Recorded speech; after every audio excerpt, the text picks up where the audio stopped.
ไว้ฮะยังยืมในรถฮะยืมในรถยืมรถสิไปใช้เหี่ยว ปนเหี่ยวเงี้ยยืมรถ ลูกชิ้นเหี่ยวอยู่โรงเรียน ว้าวจะไปเงี้ยจะไปเงี้ยลูกขี้เป็นแหละ น่า ยังกำลังเป็นบ่โอ้ยจะเป็นจะหาวเนาะยังไงรถไปเยี่ยวเยี่ยนโอ้ดาพอเห็นอยู่กลางเฮือนรถไถสะดวกสบาย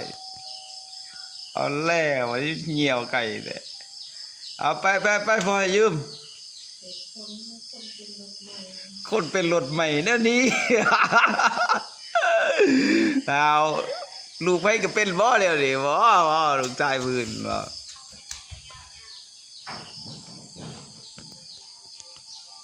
ยืมรถสิไปเหี่ยวยุงเหียนโอ้คนเป็นรถใหม่หาว